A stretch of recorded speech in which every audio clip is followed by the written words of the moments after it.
The Complete Works of William Shakespeare by William Shakespeare. Act V, Scene I. The Park. Enter Holofernes, Sir Nathaniel, and dull Holofernes. Satis quod sufficit. Nathaniel. I praise God for you, sir. Your reasons at dinner have been sharp and sententious, pleasant without scurrility, witty without affection, audacious without impudency, learned without opinion, and strange without heresy. I did converse this quondam day with a companion of the king's who is intituled, nominated, or called, Don Adriano de Armado. Holofernes. Novi hominum tanquam te. His humor is lofty, his discourse peremptory, his tongue filed, his eye ambitious, his gait majestical, and his general behavior vain, ridiculous, and thrasonical. He is too picked, too spruce, too affected, too odd, as it were, too peregrinate, as I may call it. Nathaniel. A most singular and choice epithet. Draws out his table book, Holofernes. He draweth out the thread of his verbosity finer than the staple of his argument. I abhor such fanatical phantasimes, such insociable and point-devised companions, such rackers of orthography, as to speak doubt fine, when he should say doubt, det when he should pronounce det d-e-b-t, not d-e-t. He cleppeth a calf cough, half hoff, neighbor vocator neighbor, nay abbreviated any. This is abominable which he would call abominable. It insinuateth me evincini, any intelligus domini? To make frantic lunatic. Nathaniel. Laus Deo, bone intelligo. Holofernes. Bone for bene. Priscian a little scratched, 'twill serve. Enter Armado, Moth, and costard Nathaniel. Vidiscus venit? Holofernes. Video et gaudio. Armado. To Moth, Chira. Holofernes. Quer Chira not Syrah? Armado. Men of peace, well encountered. Holofernes. Most military, sir, salutation. Moth. Aside to costard, they have been at a great feast of languages and stolen the scraps. Costard. Oh, they have lived long on the alms basket of words. I marvel thy master hath not eaten thee for a word, for thou art not so long by the head as honorifica bilitudinitatidius. Thou art easier swallowed than a flat dragon. Moth. Peace. The peal begins. Armado. To Holofernes, monsieur, are you not let read? Moth. Yes, he teaches boys the hornbook. What is A-B spelled backward with the horn on his head? Holofernes. Ba puritia with a horn added. Moth. Ba most silly sheep with a horn. You hear his learning. Holofernes. Cuz, thou consonant? Moth. The third of the 5 vowels if you repeat them, or the 5th if I. Holofernes. I will repeat them, a-e-i moth. The sheep, the other 2 concludes it, o-u. Armado. Now, by the salt wave of the Mediterranean, a sweet touch, a quick venue of wit snip, snap, quick and home. It rejoiceth my intellect. True wit. Moth. Offered by a child to an old man, which is wit old. Holofernes. What is the figure? What is the figure? Moth. Horns. Holofernes. Thou disputes like an infant, go whip thy gig. Moth. Lend me your horn to make one, and I will whip about your infamy circa a gig of a cuckold's horn. Costard. An I had but 1 penny in the world, thou shouldst have it to buy gingerbread.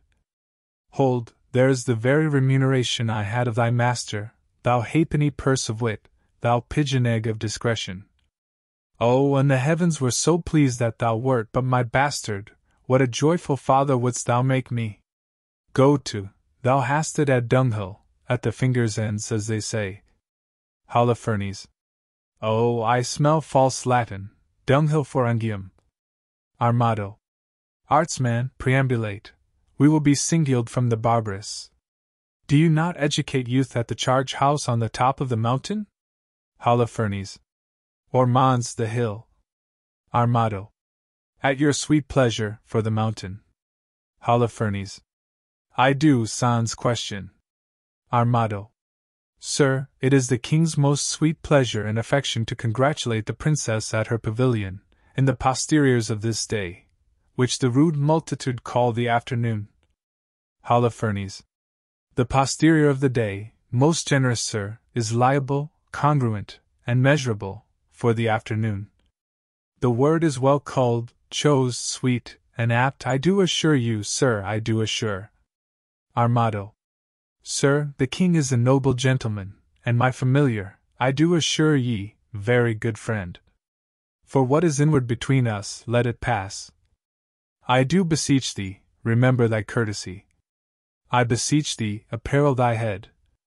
And among other importunate and most serious designs, and of great import indeed, too, but let that pass, for I must tell thee it will please his grace, by the world, sometime to lean upon my poor shoulder, and with his royal finger thus dally with my excrement, with my mustachio. But, sweetheart, let that pass. By the world I recount no fable, some certain special honors it pleaseth his greatness to impart to Armado, a soldier, a man of travel, that hath seen the world, but let that pass. The very all of all is but, sweetheart, I do implore secrecy that the king would have me present the princess, sweet Chuck, with some delightful ostentation, or show, or pageant, or antic, or firework. Now, understanding that the curate and your sweet self are good at such eruptions and sudden breaking out of mirth, as it were, I have acquainted you with all, to the end to crave your assistance. Holofernes. Sir, you shall present before her the 9 worthies. Sir Nathaniel, as concerning some entertainment of time, some show in the posterior of this day, to be rendered by our assistants, the king's command, and this most gallant, illustrate, and learned gentleman, before the princess I say none so fit as to present the 9 worthies. Nathaniel. Where will you find men worthy enough to present them? Holofernes. Joshua yourself, myself, Alexander, this gallant gentleman, Judas Maccabeus, this swain, because of his great limb or joint, shall pass Pompey the Great, the page, Hercules. Armado. Pardon, sir, error. He is not quantity enough for that worthy's thumb, he is not so big as the end of his club. Holofernes. Shall I have audience? He shall present Hercules in minority, his enter and exit shall be strangling a snake, and I will have an apology for that purpose. Moth. An excellent device. So, if any of the audience hiss, you may cry well done, Hercules, now thou crushest the snake. That is the way to make an offense gracious, though few have the grace to do it. Armado. For the rest of the worthies? Holofernes. I will play 3 myself. Moth. Thrice worthy gentlemen. Armado. Shall I tell you a thing? Holofernes. We attend. Armado.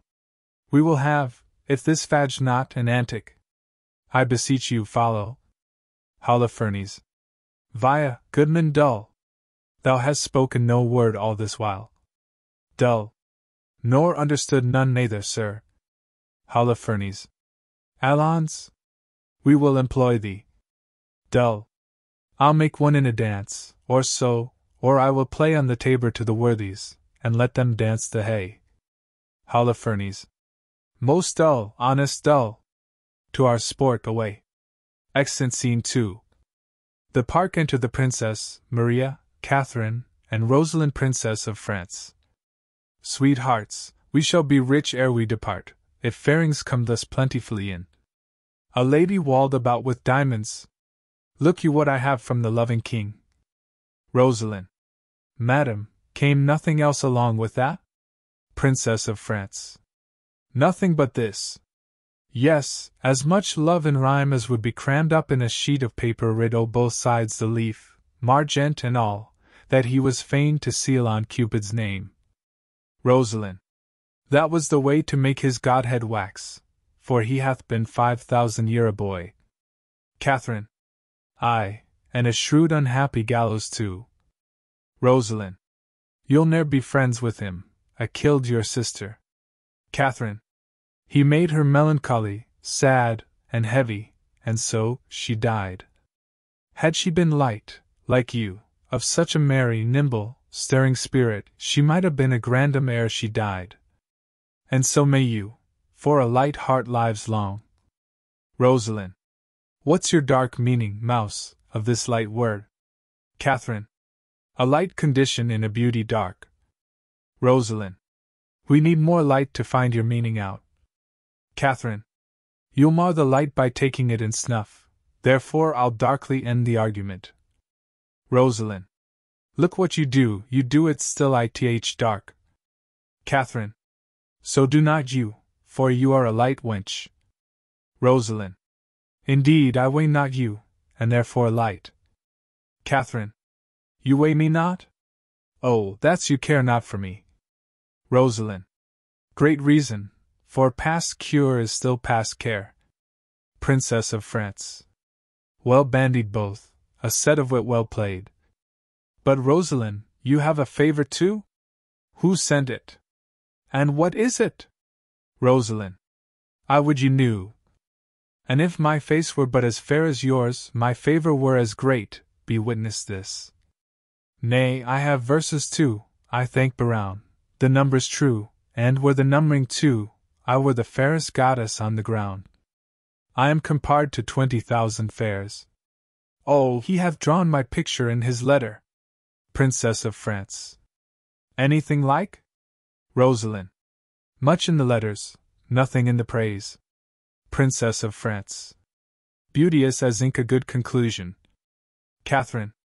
Fair as a text be in a copybook. Rosalind. Where pencils, ho! Let me not die your debtor, my red dominical, my golden letter, oh that your face were not so full of O's. Catherine. A pox of that jest. And I beshrew all shrows. Princess of France. But, Catherine, what was sent to you from fair domain? Catherine. Madam, this glove. Princess of France. Did he not send you twain? Catherine. Yes, madam, and moreover some 1,000 verses of a faithful lover, a huge translation of hypocrisy, vilely compiled, profound simplicity. Maria. This, and these pearl, to me sent Longueville. The letter is too long by half a mile. Princess of France. I think no less. Dost thou not wish in heart the chain were longer, and the letter short? Maria. Aye, or I would these hands might never part. Princess of France. We are wise girls to mock our lovers so. Rosalind. They are worse fools to purchase mocking so. That same Biroun I'll torture ere I go. Oh that I knew he were but in by th week. How I would make him fawn, and beg, and seek, and wait the season, and obs. Of the times, and spend his prodigal wits in bootless rhymes, and shape his service wholly to my hests, and make him proud to make me proud that jests. So pertant like would I o'ersway his state that he should be my fool, and I his fate. Princess of France. None are so surely caught, when they are catched, as wit turned fool. Folly, in wisdom hatched, hath wisdom's warrant and the help of school, and wit's own grace to grace a learned fool. Rosalind. The blood of youth burns not with such excess as gravity's revolt to wantonness. Maria. Folly in fools bears not so strong a note as foolery in the wise when wit doth dote, since all the power thereof it doth apply to prove, by wit, worth and simplicity. Enter Boyet, Princess of France. Here comes Boyet, and mirth is in his face. Boyet. Oh, I am stabbed with laughter. Where's her grace? Princess of France. Thy news, Boyet? Boyet. Prepare, madam, prepare. Arm, wenches, arm. Encounters mounted are against your peace. Love doth approach disquised, armed in arguments, you'll be surpriest. Muster your wits, stand in your own defense, or hide your heads like cowards, and fly hence. Princess of France. Saint Denis to Saint Cupid! What are they that charge their breath against us? Say, scouts, say. Boy. Under the cool shade of a sycamore I thought to close mine eyes some half an hour, when, lo, to interrupt my purposed rest, toward that shade I might behold at rest the king and his companions. Warily I stole into a neighbor thicket by, and overheard what ye shall overhear, that, by and by, disquist they will be here. Their herald is a pretty knavish page, that well by heart hath conned his embassage. Action and accent did they teach him there. Thus must thou speak and thus thy body bear, and ever and anon they made a doubt presence majestical would put him out. For quoth the king, an angel shalt thou see, yet fear not thou, but speak audaciously. The boy replied, an angel is not evil, I should have feared her had she been a devil. With that all laughed, and clapped him on the shoulder, making the bold wag by their praises bolder. One rubbed his elbow, thus, and fleered, and swore a better speech was never spoke before. Another with his finger, and his thumb cried via, we will do't, come what will come. The third he capered, and cried all goes well. The fourth turned on the toe, and down he fell.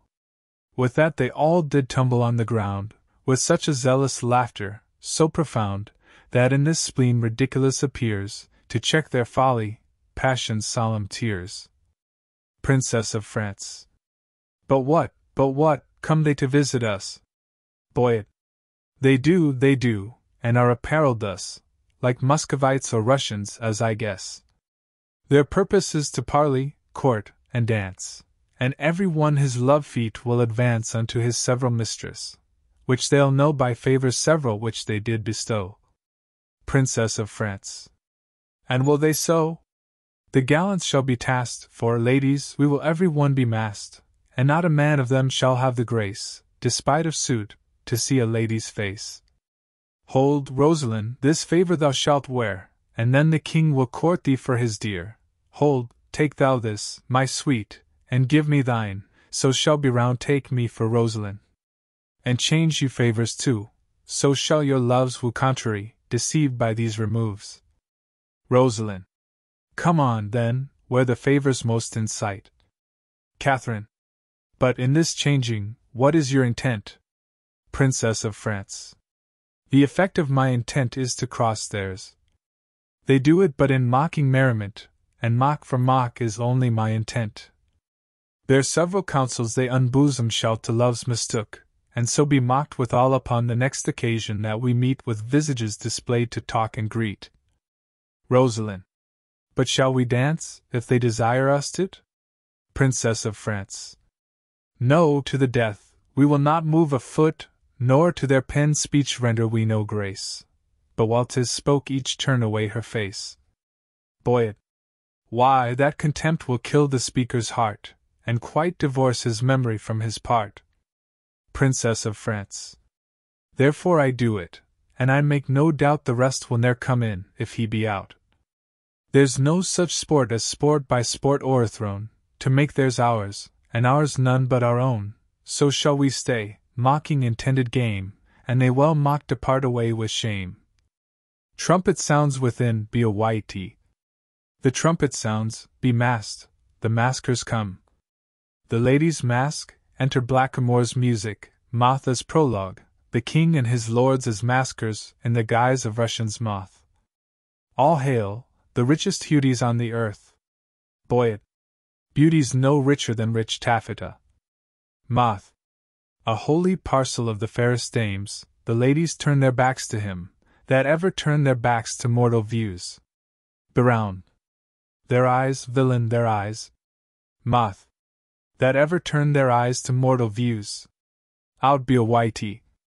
True, out indeed. Moth.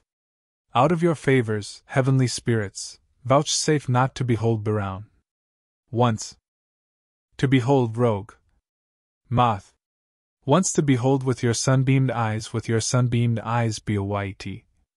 They will not answer to that epithet, you were best call it daughter-beamed eyes. Moth. They do not mark me, and that brings me out. Biron. Is this your perfectness? Begone, you rogue. Exit Moth. Rosalind. What would these strangers know their minds, Boyet? If they do speak our language, 'tis our will that some plain man recount their purposes. Know what they would. Boyet. What would you with the princess? Biroun. Nothing but peace and gentle visitation. Rosalind. What would they, say they? Boyet. Nothing but peace and gentle visitation. Rosalind. Why, that they have, and bid them so be gone. Boyet. She says you have it, and you may be gone. King. Say to her we have measured many miles to tread a measure with her on this grass. Boyet. They say that they have measured many a mile to tread a measure with you on this grass. Rosalind. It is not so. Ask them how many inches is in 1 mile? If they have measured many, the measure, then, of one is easily told. Boyet. If to come hither you have measured miles, and many miles, the princess bids you tell how many inches doth fill up 1 mile. Biroun. Tell her we measure them by weary steps. Boyet. She hears herself. Rosalind. How many weary steps of many weary miles you have o'ergone are numbered in the travel of 1 mile? Biroun. We number nothing that we spend for you. Our duty is so rich, so infinite, that we may do it still without account. Vouchsafe to show the sunshine of your face, that we, like savages, may worship it. Rosalind. My face is but a moon, and clouded too. King. Blessed are clouds to do as such clouds do. Vouchsafe, bright moon, and these thy stars, to shine, those clouds removed, upon our watery eyne. Rosalind. O vain petitioner! Beg a greater matter, thou now requests but moonshine in the water. King. Then in our measure do but vouchsafe one change. Thou bidst me beg, this begging is not strange. Rosalind. Play music then. Nay, you must do it soon. Not yet? No dance. Thus change I like the moon. King. Will you not dance? How come you thus estranged? Rosalind. You took the moon at full, but now she's changed. King. Yet still she is the moon, and I the man. The music plays, vouchsafe some motion to it. Rosalind. Our ears vouchsafe it. King. But your legs should do it. Rosalind. Since you are strangers, and come here by chance, will not be nice, take hands. We will not dance. King. Why take we hands then? Rosalind. Only to part friends. Curtsy, sweethearts, and so the measure ends. King. More measure of this measure, be not nice. Rosalind. We can afford no more at such a price. King. Price you yourselves? What buys your company? Rosalind. Your absence only. King. That can never be. Rosalind. Then cannot we be bought, and so adieu twice to your visor and half once to you. King. If you deny to dance, let's hold more chat. Rosalind. In private then. King. I am best pleased with that. They converse apart. Biroun. White-handed mistress, one sweet word with thee. Princess of France.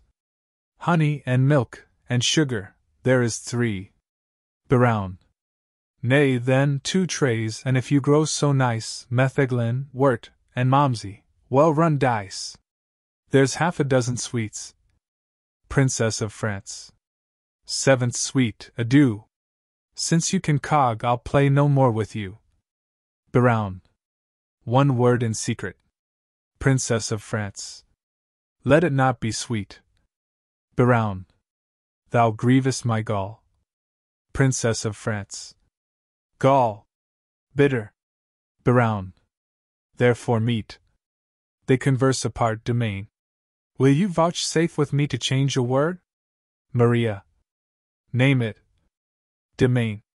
Fair Lady Maria. Say you so? Fair lord, take that for your fair lady. Domain. Please it you, as much in private, and I'll bid adieu. They converse apart. Catherine. What, was your vizard made without a tongue? Longueville. I know the reason, lady, why you ask. Catherine. Oh, for your reason! Quickly, sir, I long. Longueville. You have a double tongue within your mask, and would afford my speechless vizard half. Catherine. Veal, quoth the Dutchman. Is not veal a calf?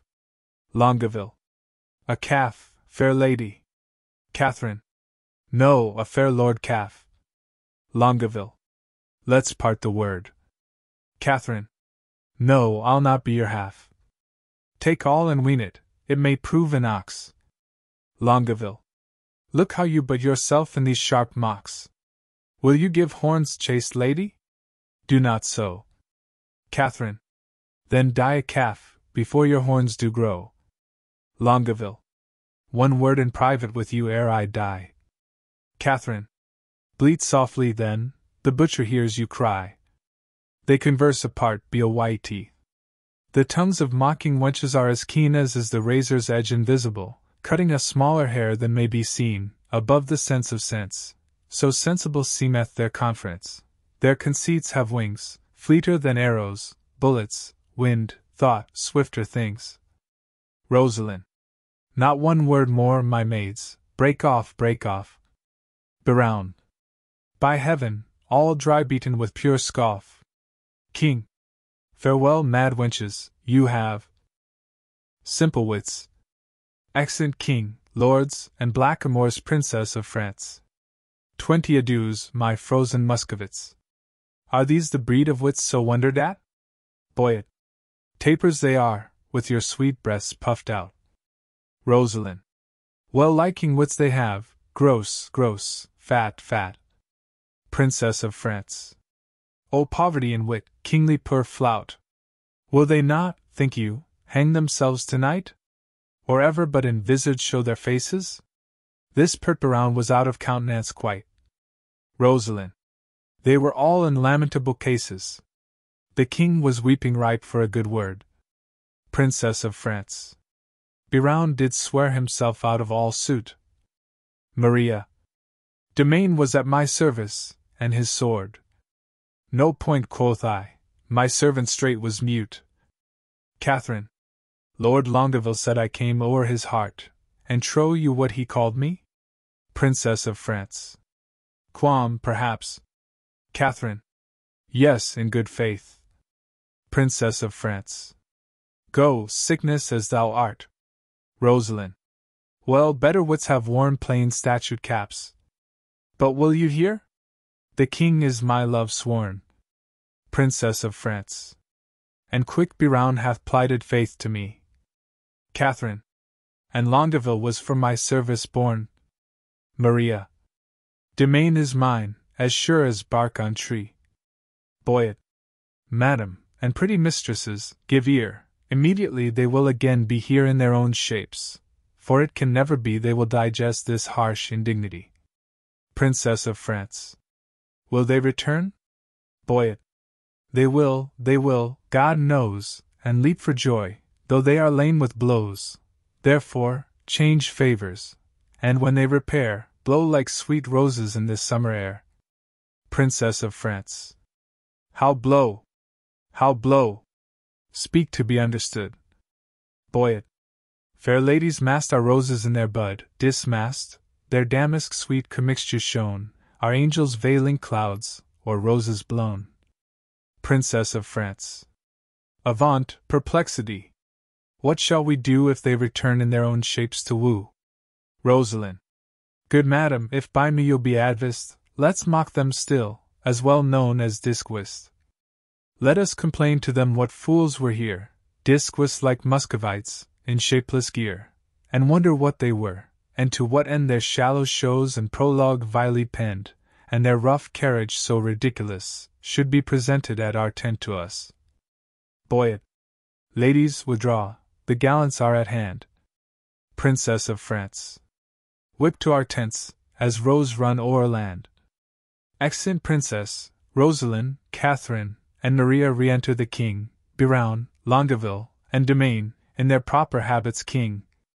Fair sir, God save you. Where's the princess? Boyet. Gone to her tent. Please it your majesty command me any service to her thither? King. That she vouchsafe me audience for one word. Boy, I will, and so will she, I know, my lord. Exit Brown. This fellow pecks up wit as pigeons peas, and utters it again when God doth please. He is wit's peddler, and retails his wares at wakes, and wassels, meetings, markets, fairs, and we that sell by gross, the Lord doth know, have not the grace to grace it with such show. This gallant pins the wenches on his sleeve, had he been Adam, he had tempted Eve. Can carve too, and lisp, why this is he that kissed his hand away in courtesy. This is the ape of form, Monsieur the Nice, that, when he plays at tables, chides the dice in honorable terms. Nay, he can sing a mean most meanly, and in ushering, mend him who can. The ladies call him sweet, the stairs, as he treads on them, kiss his feet. This is the floor that smiles on every one, to show his teeth as white as whale's bone, and consciences that will not die in debt pay him the due of honey-tongued Boyet. King. A blister on his sweet tongue, with my heart, that put our motto's page out of his part. Re-enter the princess, ushered by Boyet, Rosalind, Maria, and Catherine Brown. See where it comes. Behavior, what wert thou till this man showed thee? And what art thou now? King. All hail, sweet madam, and fair time of day. Princess of France. Fair and all hail is foul, as I conceive. King. Construe my speeches better, if you may. Princess of France. Then wish me better, I will give you leave. King. We came to visit you, and purpose now to lead you to our court, vouchsafe it then. Princess of France. This field shall hold me, and so hold your vow, nor God, nor I, delights in perjured men. King. Rebuke me not for that which you provoke.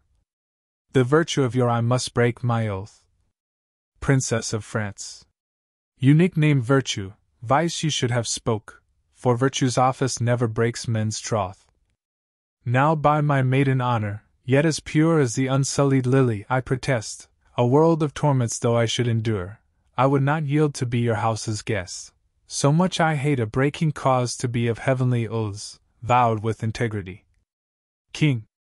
Oh, you have lived in desolation here, unseen, unvisited, much to our shame. Princess of France. Not so, my lord, it is not so, I swear. We have had pastimes here, and pleasant game.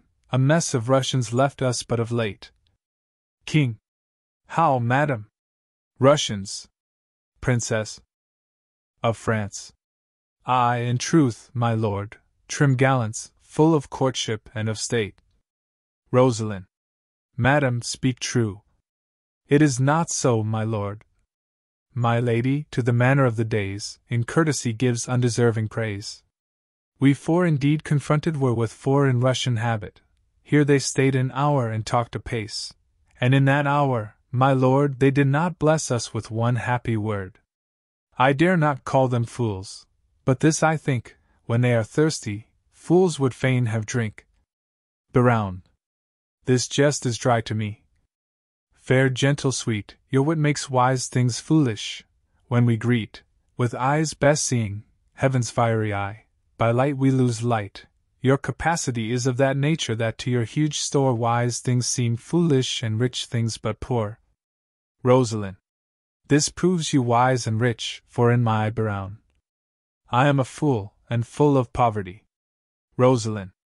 But that you take what doth to you belong, it were a fault to snatch words from my tongue. Brown. Oh, I am yours, and all that I possess. Rosalind. All the fool mine? Brown. I cannot give you less. Rosalind. Which of the vizards was it that you wore? Brown. Where? When? What vizard? Why demand you this? Rosalind. There then, that vizard, that superfluous case that hid the worse and showed the better face. King. We were descried, they'll mock us now downright. Domain. Let us confess and turn it to a jest. Princess of France. Amazed, my lord? Why looks your highness sad? Rosalind. Help, hold his brows. He'll swoon. Why look you pale? Sea sick, I think, coming from Muscovy. Biroun. Thus pour the stars down plagues for perjury. Can any face of brass hold longer out? Here stand I, lady, dart thy skill at me, bruise me with scorn, confound me with a flout, thrust thy sharp wit quite through my ignorance, cut me to pieces with thy keen conceit, and I will wish thee never more to dance, nor never more in Russian habit wait. Oh, never will I trust to speeches penned, nor to the motion of a schoolboy's tongue, nor never come in vizard to my friend, nor woo in rhyme, like a blind harper's song. Taffeta phrases, silken terms precise, three-pilled hyperboles, spruce affectation, figures pedantical, these summer flies have blown me full of maggot ostentation. I do forswear them, and I here protest, by this white glove, how white the hand, God knows, henceforth my wooing mind shall be expressed in russet yeas, and honest curse he knows. And to begin, wench, so God help me, law, my love to thee is sound, sans crack or flaw. Rosalind. Sans, I pray you. Biroun. Yet I have a trick of the old rage. Bear with me, I am sick, I'll leave it by degrees. Soft, let us see right, Lord have mercy on us, on those three. They are infected, in their hearts it lies. They have the plague, and caught it of your eyes. These lords are visited, you are not free, for the Lord's tokens on you do I see. Princess of France. No, they are free that gave these tokens to us. Biroun. Our states are forfeit, seek not to undo us. Rosalind. It is not so, for how can this be true, that you stand forfeit, being those that sue? Biroun. Peace, for I will not have to do with you. Rosalind. Nor shall not, if I do as I intend. Biroun. Speak for yourselves, my wit is at an end. King. Teach us, sweet madam, for our rude transgressions some fair excuse. Princess of France. The fairest is confession. Were not you here but even now disquist? King. Madam, I was. Princess of France. And were you well advised? King. I was, fair madam. Princess of France. When you then were here, what did you whisper in your lady's ear? King. That more than all the world I did respect her. Princess of France. When she shall challenge this, you will reject her. King. Upon mine honor, no. Princess of France. Peace, peace, forbear. Your oath once broke, you force not to forswear. King. Despise me when I break this oath of mine. Princess of France. I will, and therefore keep it. Rosalind, what did the Russian whisper in your ear? Rosalind. Madam, he swore that he did hold me dear as precious eyesight, and did value me above this world, adding thereto, moreover, that he would wed me, or else die my lover. Princess of France. God give thee joy of him. The noble lord most honorably doth uphold his word. King. What mean you, madam? By my life, my troth, I never swore this lady such an oath. Rosalind. By heaven you did, and to confirm it plain, you gave me this, but take it, sir, again. King. My faith in this the princess I did give. I knew her by this jewel on her sleeve. Princess of France. Pardon me, sir, this jewel did she wear, and Lord Biroun, I thank him, is my dear. What, will you have me, or your pearl again? Biroun. Neither of either, I remit both twain. I see the trick on't, here was a consent, knowing aforehand of our merriment, to dash it like a Christmas comedy. Some carry tale, some please man, some slight zany, some mumble news, some trencher knight, some dick, that smiles his cheek in years and knows the try. CK to make my lady laugh when she's disposed, told our intents before, which once disclosed, the ladies did change favors, and then we, following the signs, wooed but the sign of she. Now, to our perjury to add more terror, we are again forsworn in will and error. Much upon this it is, To be a YT, and might not you forestall our sport, to make us thus untrue? Do not you know my lady's foot by th squire, and laugh upon the apple of her eye? And stand between her back, sir, and the fire, holding a trencher, jesting merrily? You put our page out. Go, you are allowed, die when you will, a smock shall be your shroud. You leer upon me, do you? There's an eye wounds like a leaden sword. Boy it. Full merrily hath this brave manage, this career, been run. Beround. Lo, he is tilting straight. Peace, I have done.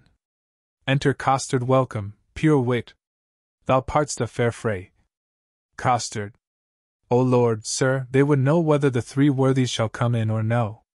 Beround. What, are there but three? Costard. No, sir, but it is vara fine, for every 1% 3. Beround. And 3 times thrice is 9. Costard. Not so, sir, under correction, sir, I hope it is not so. You cannot beg us, sir, I can assure you, sir, we know what we know, I hope, sir, 3 times thrice, sir, Beround. Is not 9. Costard. Under correction, sir, we know whereuntil it doth amount. Beround. By Jove, I always took 3 threes for 9. Costard. O Lord, sir, it were pity you should get your living by reckoning, sir. Beround. How much is it? Costard. O Lord, sir, the parties themselves, the actors, sir, will show whereuntil it doth amount. For mine own part I am, as they say, but to perfect one man and one poor man, Pompey the Great, sir. Beround. Art thou one of the worthies? Costard. It pleased them to think me worthy of Pompey the Great. For mine own part, I know not the degree of the worthy, but I am to stand for him. Beround. Go, bid them prepare. Costard. We will turn it finely off, sir, we will take some care. Exit Costard King. Beround, they will shame us, let them not approach. Beround. We are shame-proof, my lord, and 'tis some policy to have one show worse than the king's and his company. King. I say they shall not come. Princess of France. Nay, my good lord, let me o'errule you now. That sport best pleases that doth least know how, where zeal strives to content, and the contents dies in the zeal of that which it presents. Their form confounded makes most form and mirth, when great things laboring perish in their birth. Beround. A right description of our sport, my lord. Enter Armado. Armado. Anointed, I implore so much expense of thy royal sweet breath, as will utter a brace of words. Converses apart with the king, and delivers a paper, Princess of France. Doth this man serve God? Beround. Why ask you? Princess of France. Ace speaks not like a man of God his making. Armado.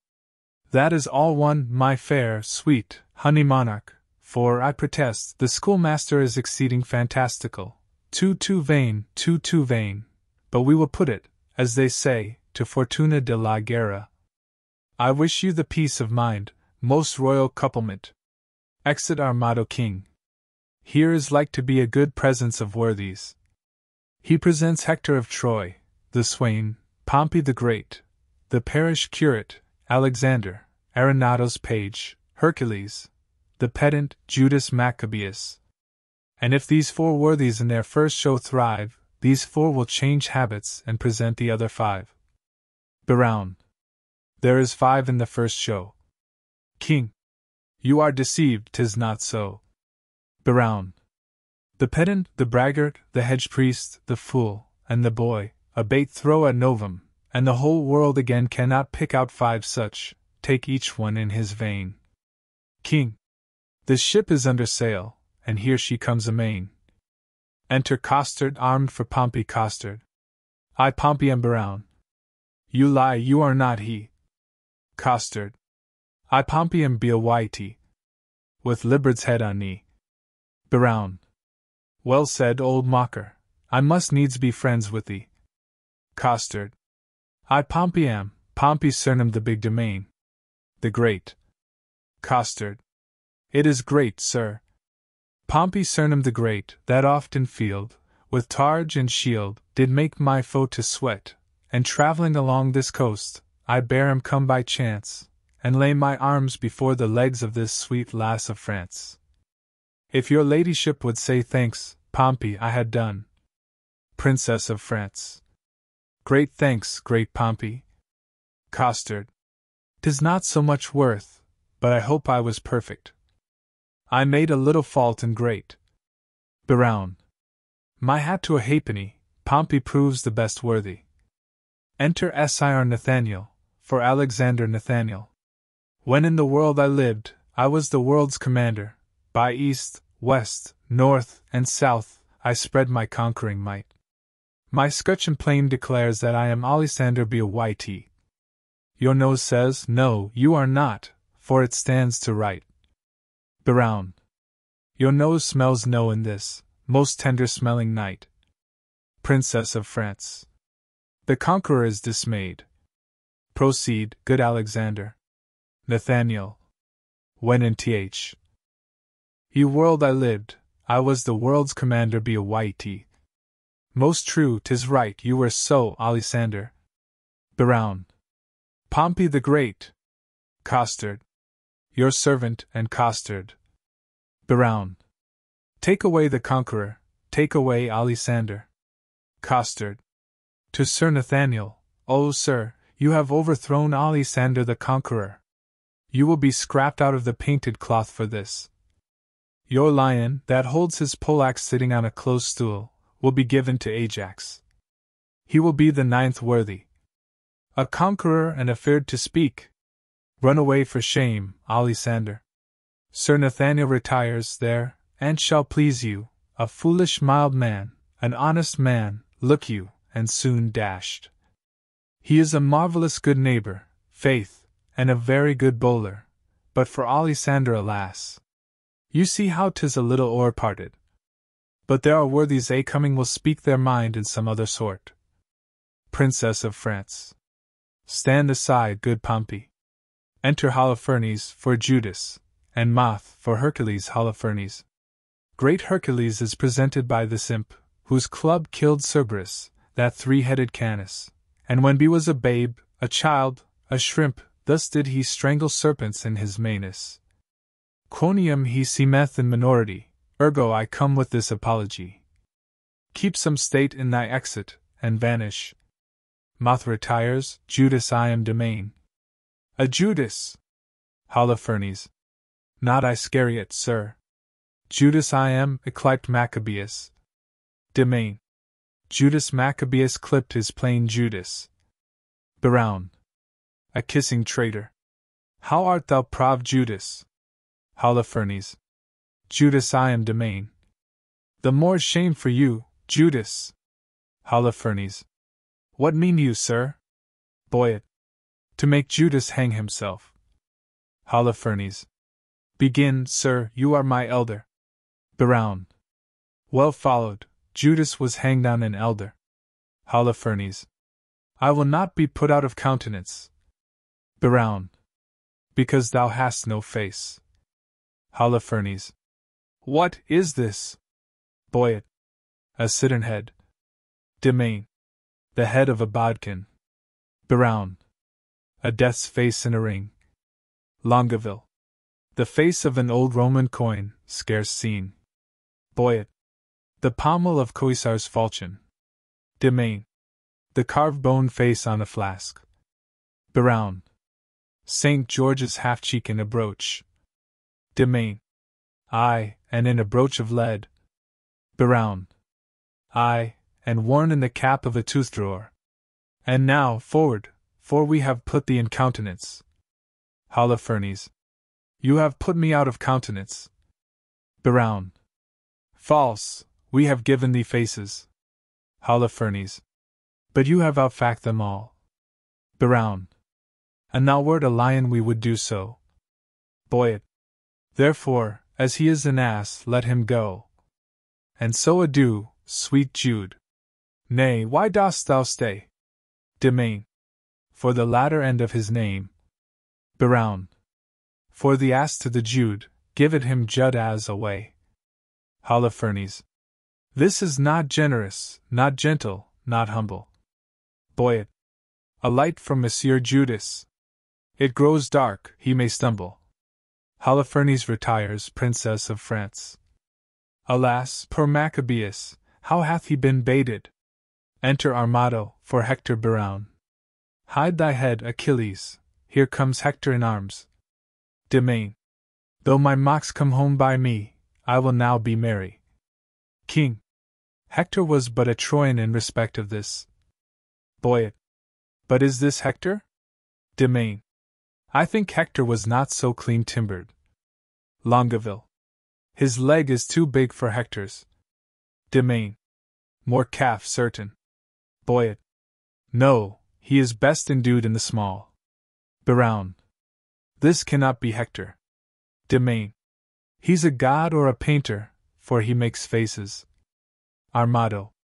The armipotent Mars, of lances the Almighty, gave Hector a gift. Demain. A gilt nutmeg. Biroun. A lemon. Longueville. Stuck with cloves. Demain. No, cloven. Armado. Peace. The armipotent Mars, of lances the Almighty, gave Hector a gift, the heir of Ilion, a man so breathed that certain he would fight ye, from morn till night out of his pavilion. I am that flower. Demain. That mint. Longueville. That columbine.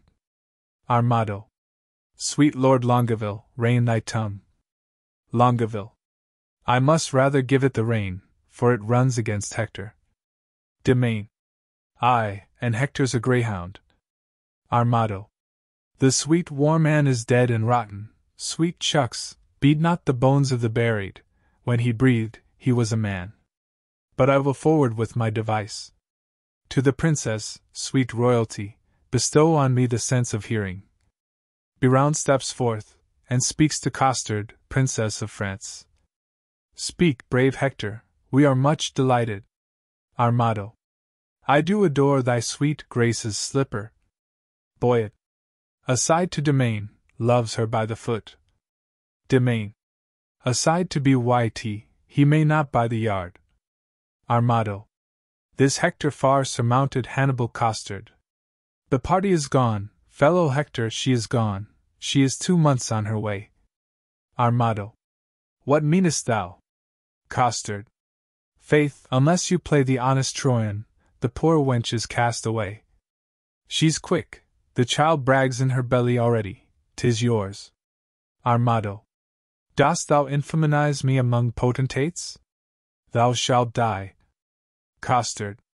Then shall Hector be whipped for Jaconetta that is quick by him, and hanged for Pompey that is dead by him. Demain. Most rare Pompey. Boyet. Renowned Pompey. Biroun. Greater than great. Great, great, great Pompey. Pompey the huge. Demain. Hector trembles. Biroun. Pompey is moved. More. Tes more atesh. Stir them on. Stir them on. Demain. Hector will challenge him. Biroun. Aye, if I have no more man's blood in his belly than will sup a flea. Armado. By the North Pole, I do challenge thee. Costard. I will not fight with a pole, like a northern man, I'll slash, I'll do it by the sword. I bepray you, let me borrow my arms again. Demain. Room for the incensed worthies. Costard. I'll do it in my shirt. Demain. Most resolute Pompey. Moth. Master, let me take you a buttonhole lower. Do you not see Pompey is uncasing for the combat? What mean you? You will lose your reputation. Armado. Gentlemen and soldiers, pardon me, I will not combat in my shirt. Demain. You may not deny it, Pompey hath made the challenge. Armado. Sweet bloods, I both may and will. Biroun. What reason have you for tea? Armado. The naked truth of it is, I have no shirt, I go award for penance. Boyet. True, and it was enjoined him in Rome for want of linen, since when, I'll be sworn, he wore none but a dish-clout of jaconettas, and that awares next his heart for a favour. Enter as messenger, Monsieur Marcade.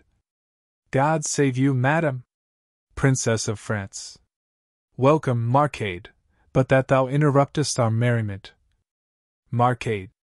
I'm sorry, madam, for the news I bring is heavy in my tongue.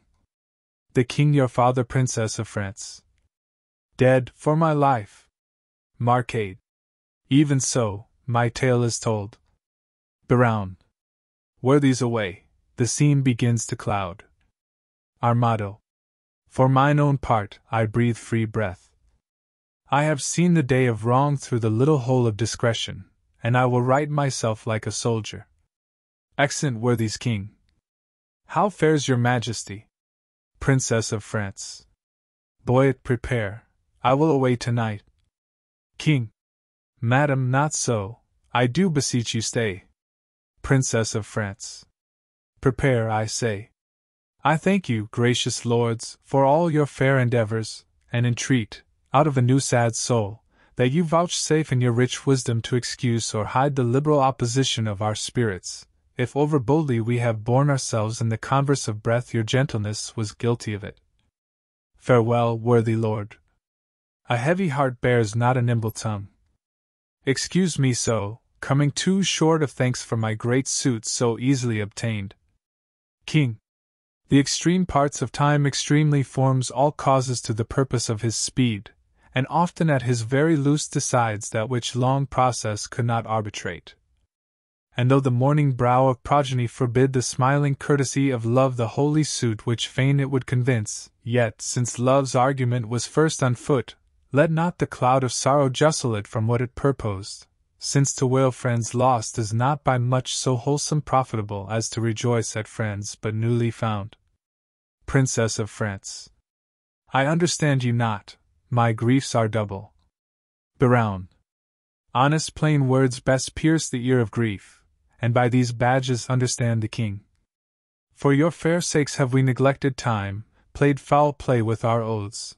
Your beauty, ladies, hath much deformed us, fashioning our humours even to the opposed end of our intents, and what in us hath seemed ridiculous, as love is full of unbefitting strains, all wanton as a child, skipping in vain, formed by the eye and therefore, like the eye, full of strange shapes, of habits, and of forms, varying in subjects, as the eye doth roll to every varied object in his glance, which party-coated presents of loose love put on by us, if in your heavenly eyes have misbecomed our oaths and gravities, those heavenly eyes that look into these faults suggested us to make. Therefore, ladies, our love being yours, the error that love makes is likewise yours. We to ourselves prove false, by being once false forever to be true to those that make us both fair ladies, you, and even that falsehood, in itself a sin, thus purifies itself and turns to grace. Princess of France. We have received your letters, full of love, your favors, the ambassadors of love, and in our maiden council, rated them at courtship, pleasant jest, and courtesy, as bombast and as lining to the time. But more devout than this in our respects have we not been, and therefore met your loves in their own fashion, like a merriment. Domain. Our letters, madam, showed much more than jest. Longueville.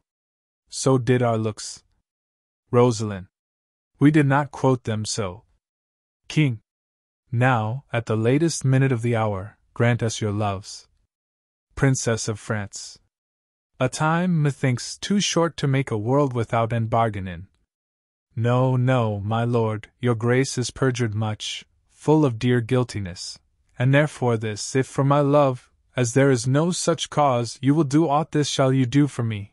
Your oath I will not trust, but go with speed to some forlorn and naked hermitage, remote from all the pleasures of the world, there stay until the 12 celestial signs have brought about the annual reckoning.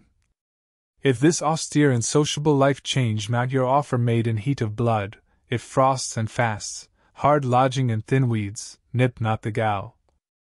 Do I blossoms of your love, but that it bear this trial, and last love, then, at the expiration of the year, come, challenge me, challenge me by these deserts, and by this virgin palm now kissing thine, I will be thine, and till that instant, shut my woeful self up in a mournful house, raining the tears of lamentation for the remembrance of my father's death. If this thou do deny, let our hands part, either entitled in the other's heart. King. If this, or more than this, I would deny, to flatter up these powers of mine with rest, the sudden hand of death close up mine eye. Hence, hermit, then, my heart is in thy breast. Biroun. And what to me, my love? And what to me? Rosalind. You must he purge too, your sins are racked, you are adant with faults and perjury. Therefore, if you my favour mean to get, a 12-month shall you spend, and never rest, but seek the weary beds of people sick. Domain. But what to me, my love? But what to me? A wife? Catherine. A beard, fair health, and honesty. With threefold love I wish you all these three. Domain. Oh, shall I say I thank you, gentle wife? Catherine. No so, my lord, a 12-month and a day I'll mark no words that smooth-faced wooers say. Come when the king doth to my lady come, then, if I have much love, I'll give you some. Domain. I'll serve thee true and faithfully till then. Catherine. Yet swear not, lest ye be forsworn again. Longueville. What says Maria? Maria. At the 12-month's end I'll change my black gown for a faithful friend. Longueville. I'll stay with patience, but the time is long. Maria. The liker you, few taller are so young. Biroun. Studies my lady? Mistress, look on me. Behold the window of my heart, mine eye, what humble suit attends thy answer there? Impose some service on me for thy love. Rosalind. Oft have I heard of you, my lord Biroun, before I saw you, and the world's large tongue proclaims you for a man replete with mocks, full of comparisons and wounding flouts, which you on all estates will execute that lie within the mercy of your wit. To weed this wormwood from your fruitful brain, and therewithal to win me, if you please, without the which I am not to be won, you shall this 12-month term from day to day visit the speechless sick, and still converse with groaning wretches, and your task shall be, with all the fierce endeavour of your wit, to enforce the pained impotent to smile. Biroun. To move wild laughter in the throat of death? It cannot be, it is impossible. Mirth cannot move a soul in agony. Rosalind. Why, that's the way to choke a gibing spirit, whose influence is begot of that loose grace which shallow laughing hearers give to fools. A jest's prosperity lies in the ear of him that hears it, never in the tongue of him that makes it. Then, if sickly ears, deafed with the clamours of their own dear groans, will hear your idle scorns, continue then, and I will have you and that fault withal. But if they will not, throw away that spirit, and I shall find you empty of that fault, right joyful of your reformation. Biroun. A 12-month? Well, befall what will befall, I'll just a 12-month in an hospital. Princess of France. To the king, I, sweet my lord, and so I take my leave. King. No, madam, we will bring you on your way. Biroun. Our wooing doth not end like an old play, Jack hath not Jill. These ladies' courtesy might well have made our sport a comedy. King. Come, sir, it wants a 12-month and a day, and then 'twill end. Biroun. That's too long for a play. Re-enter Armado. Armado. Sweet Majesty, vouchsafe me Princess of France. Was not Hector? Domain. The worthy knight of Troy. Armado. I will kiss thy royal finger, and take leave. I am a votary. I have vowed to Jaconetta to hold the plough for her sweet love 3 years.